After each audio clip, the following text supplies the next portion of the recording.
Hi everyone, I'm Deb Haaland, representative for New Mexico's 1st Congressional District and proud member of the Pueblo of Laguna.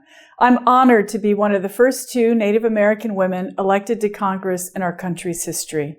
I'm like so many Americans. I'm a single mom and a proud daughter of veterans. My dad served in the U.S. Marine Corps for 30 years and my mother in the Navy. I understand the struggles that many people face, and I'm proud to stand with my colleagues to help our families to find success. House Democrats will act boldly to pass the HEROES Act, a bill that meets the challenge our country is now facing and at the level it demands.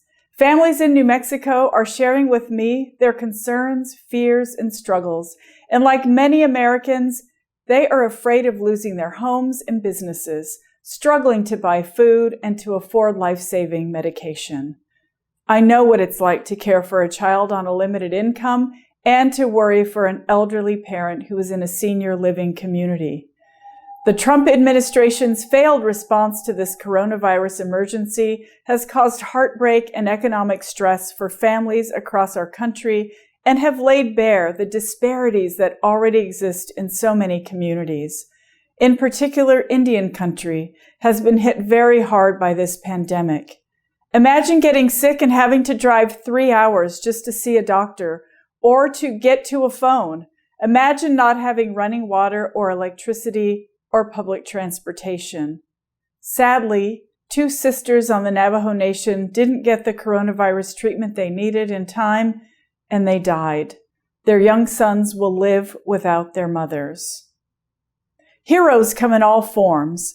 They're hospital workers, grocery clerks, teachers, letter carriers, and people who stay home to take care of their elders and protect their communities.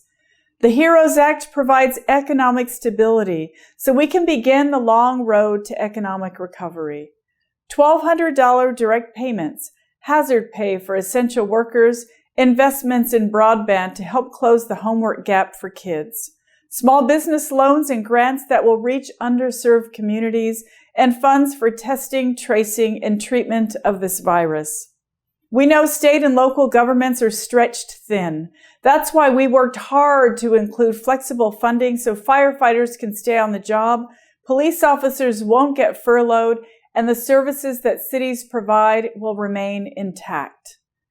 As this pandemic impacts our democracy, we're helping states make mail-in voting available to all voters, keeping the Postal Service open so every voter has access to the ballot box, boosting funding for the census, and delaying the census deadline. A dad in my district called me when his son, who serves in the military, got stuck paying 2 sets of bills when the Defense Department halted personnel movements.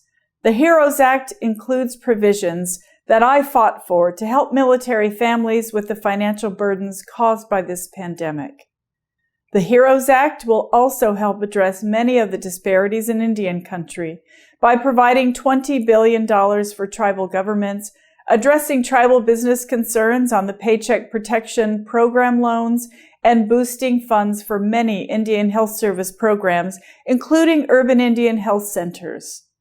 When I vote for the HEROES Act, I will vote for all our families and all our essential workers.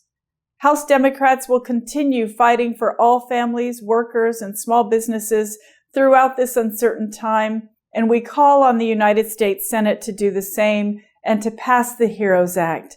Thank you for your support of the HEROES Act.